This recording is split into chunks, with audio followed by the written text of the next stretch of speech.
সেনাবাহিনীর অনেকে বলেছে যে সেনাবাহিনীর পক্ষ থেকে কোনো নির্দেশনা এরকম ছিল না। তাহলে এই ঘটনাটা কারা ঘটিয়েছে? ভারত থেকে জিন এসে শেখ হাসিনার জিন নাকি মোদির জিন এই ঘটনাটা ঘটিয়েছে? আপনাদেরকেও ধন্যবাদ জানাই। আপনারা সবাই দেখেছেন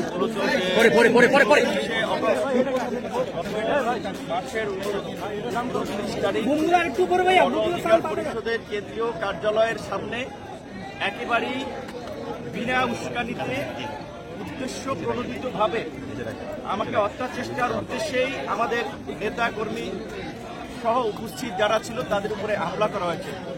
যদিও কিছু গণমাধ্যম বা মিডিয়ায় এসেছে যে জাতীয় পার্টি এবং গণ অধিকার পরিষদের সংঘর্ষে আহত হয়েছে।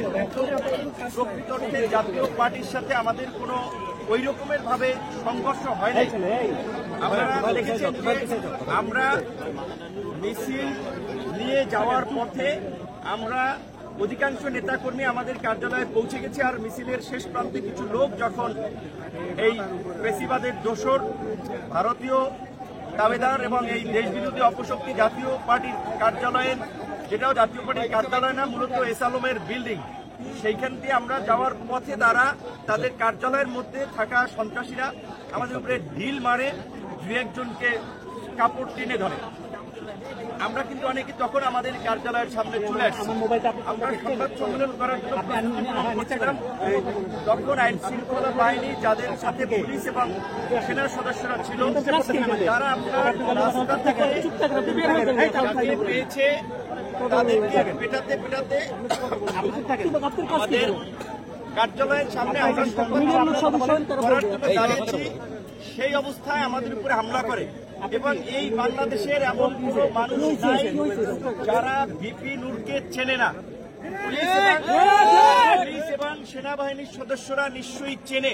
তারা আপনারা দেখেছেন চিনেই কি কৌশলে, কেউ বাঁশ দিয়ে, কেউ লাঠি দিয়ে, কেউ মাথায়, যে যেভাবে পারছে সেভাবে আঘাত করেছে। পুলিশের ঊর্ধ্বতন কর্তৃপক্ষ জানিয়েছে পুলিশ এই ঘটনায় জড়িত না, পুলিশের পক্ষ থেকে কোনো নির্দেশনা দেওয়া হয় নাই। সেনাবাহিনীর অনেকে বলেছে যে সেনাবাহিনীর পক্ষ থেকে কোনো নির্দেশনা এরকম ছিল না।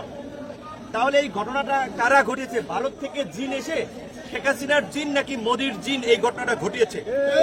তাই আমরা পুলিশ প্রধান এবং সেনা প্রধানকে পরিষ্কারভাবে বলতে চাই, আপনারা যদি এই ঘটনায় নির্দেশনা দিয়ে না থাকেন, আপনাদের অধীনস্থ সেনাবাহিনী, পুলিশের ঊর্ধ্বতন কর্তৃপক্ষ যদি এই বর্বরচিত হামলা, যেটা হত্যার উদ্দেশ্যে পরিচালিত হয়েছে, এই হামলা নির্দেশনা দিয়ে না থাকে, তাহলে কারা দিয়েছে, কোথা থেকে এই ঘটনার নির্দেশনা এসেছে, সেই ঘটনার একটা নিরপেক্ষ তদন্ত করে জড়িতদেরকে বিচারের মুখোমুখি করবেন, এটা আমাদের প্রত্যাশা।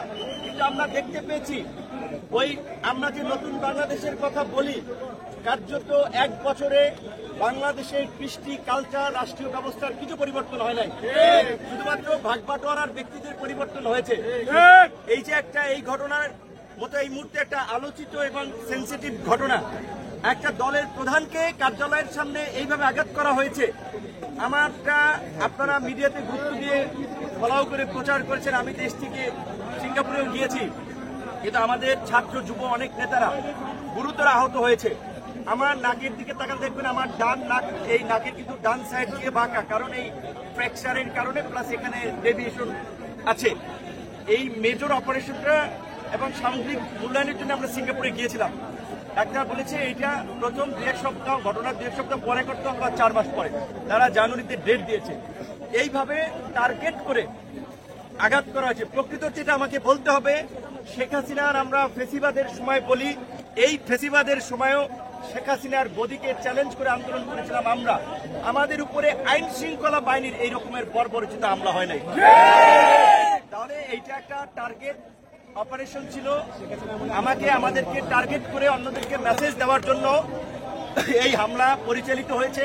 তাই আমি অন্যান্য রাজনৈতিক দল, গণ অভ্যুত্থানের আন্দোলনকারী নেতৃবৃন্দকেও বলবো, আপনারা যদি পরবর্তী সিরিয়ালে পড়তে না চান, এই ঘটনায় যেই জড়িত থাকুক, যত বড় ক্ষমতাধর ব্যক্তি জড়িত থাকুক, তাকে বিচারের মুখোমুখি করতে হবে, চাকরিচ্যুত করতে হবে।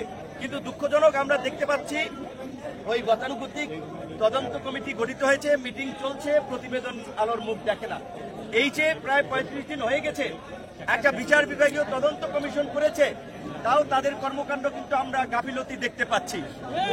আমরা বর্তমান প্রধান উপদেষ্টা থেকে শুরু করে উপদেষ্টা, অন্যান্য আইন শৃঙ্খলা বাহিনীর ঊর্ধ্বতন কর্তৃপক্ষকে স্মরণ করিয়ে দিতে চাই, একটি বিতর্কিত নির্বাচন করায় সাবেক নির্বাচন কমিশনার নুরুল হুদার গলায় কিন্তু জুতার মালা পরানো হয়েছে।